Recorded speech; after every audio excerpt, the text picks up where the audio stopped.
In just a short time from now, Google is going to have a stock split. What are the implications of such a thing happening? Well, I'll be talking about that in this video. Again, these are just my opinions and my perspectives, but here's the good news. Google has split before, so we are going to have some evidence and some general information of what could happen. Now, here's the truth.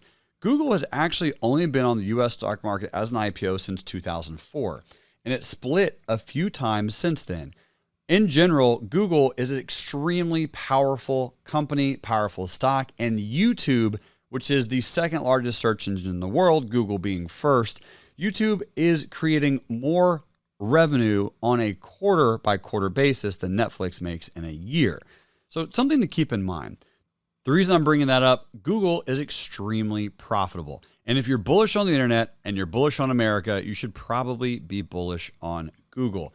Long term, this stock loves to get its dips bought up. The largest drop that it's had so far to date was obviously, or most specifically, 2008, where it dropped 64%. Since then, during COVID, when the flash crash happened, it only dropped 30%. And just recently, it only had, again, about a 30% pullback.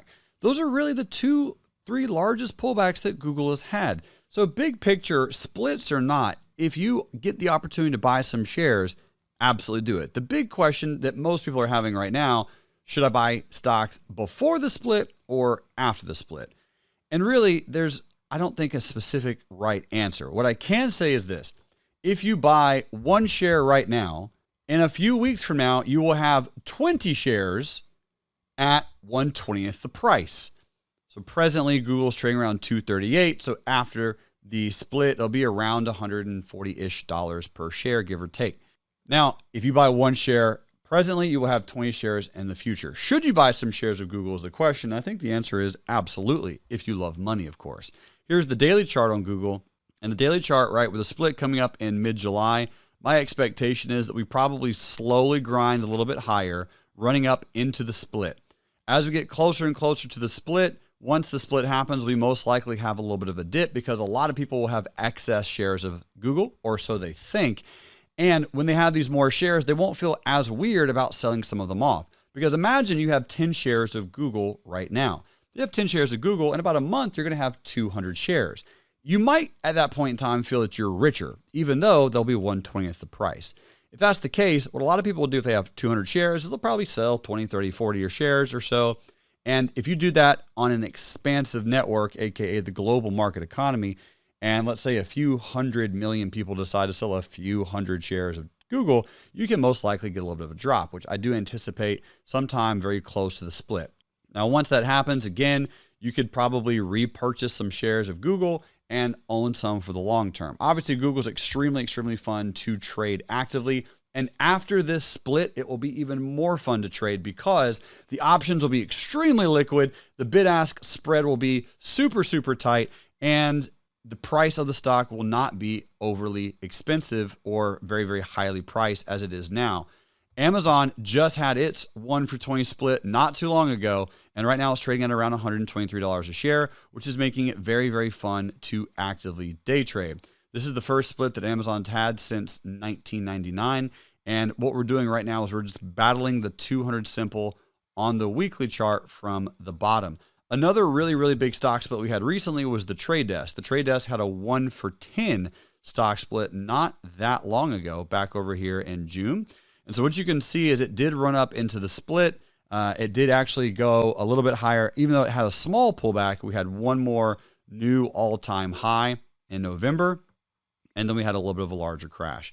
Generally, this is a pretty normal stock pattern for stock splitting. You'll have a run-up. You'll have a lot of people that are excited about the stock split, and then you'll have a little bit of a dip. And generally, you are able to buy the stock less than the actual split price after the split has occurred.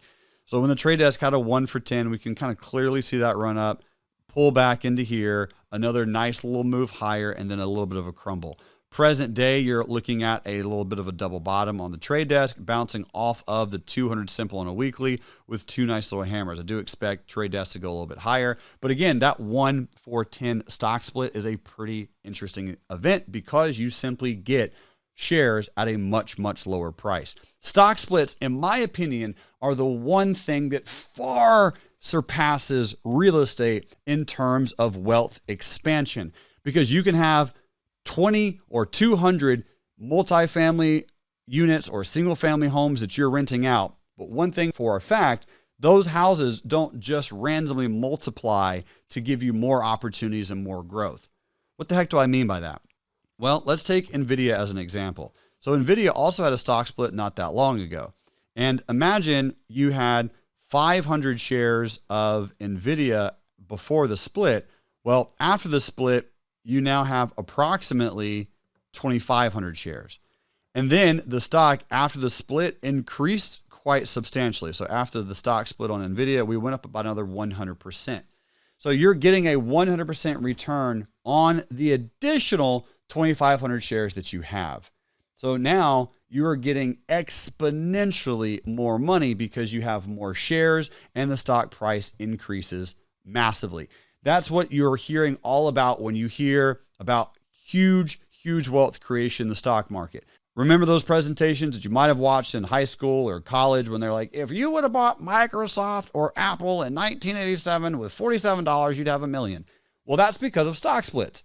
What's happening is you are getting more and more and more shares over time. And if the company is continually producing great value, the overall stock price increases. So if you start with a stock price of 100 shares and the stock price begins to split over time, growing its base, growing its revenue, growing its customer acquisition, growing all the things that are important over the course of a decade, if a stock has a few splits, you could end up with 1,000 shares. So you have 10 times the amount of shares and the price has also increased dramatically. That is a huge opportunity for wealth creation. And with Google having a stock split, I am quite bullish on it long term. It makes a lot of sense for me for Google to continue to go higher over time, because a lot of these companies that are getting splits right now are very, very similar to the huge companies that had splits in the past: Walmart, Apple, Microsoft, so on and so forth. So with NVIDIA having a split not too long ago, the trade desk, and now Google